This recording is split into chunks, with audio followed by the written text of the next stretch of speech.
Okay. Good morning, everybody. So I think, I don't know if many of you heard the story recently where a company gave an organization some chickens, and over a period of time, the chickens started to starve, and eventually they started eating each other. That made headline news. And that is, it kind of frames a picture for me that is very troubling.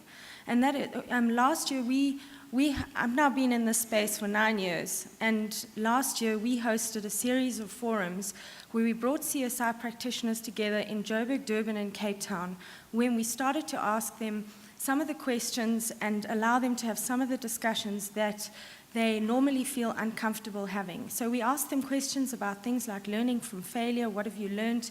What have been some of your failures? We asked them about things like being forced to spend marketing money on CSI.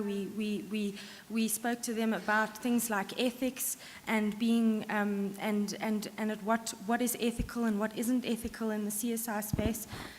And what I discovered, or what we discovered, is that it is the same problems that have been in the system for the last 10 years. And there hasn't been a shift in many cases into something where people are actually learning from each other. And in some cases, it was actually horrifying, and this comes up over and over again, where CSI practitioners are forced to fund projects which will allow the executive to make certain friends in government so that they are able to attract either tenders or government support. And I mean, these are real stories. Obviously, those sessions were confidential, and I won't share any of that with you. But these things are continuing to happen. Now, my position is that CSI is a profession.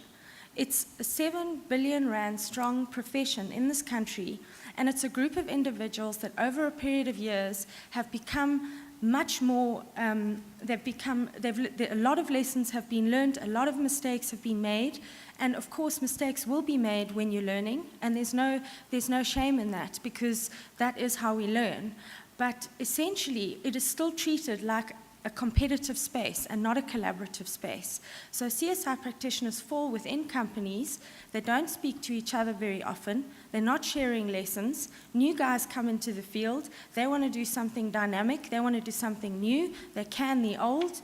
And these kinds of problems should not be happening in a system that is becoming mature and is actually becoming a profession. So my kind of question is, how do we professionalize the space, and where should the accountability lie? Should the accountability only lie with the executive, which I believe is a very faulty system? Or should the accountability lie with broader society, amongst our peers, and within a professional system to which we are accountable, much like any other profession? I think that there's so much rich knowledge in corporate social investment that is not being shared. And actually, if you think of what you can achieve as a group of individuals in terms of shifting government policy, of working with government as a group, you have so much insight to share. But as individuals and as companies and competing against each other, we're not remotely going to address the challenges that we have in our country.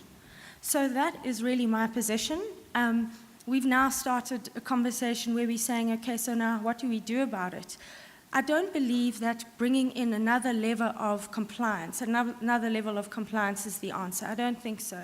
I think companies are very stretched in terms of compliance. But really, how do we broaden the way we think about ourselves and the way we feel about the work that we're doing? And how do we draw those lessons into a pot and into a profession where others coming into the field can learn those lessons quickly and not repeat the same mistakes? Thanks.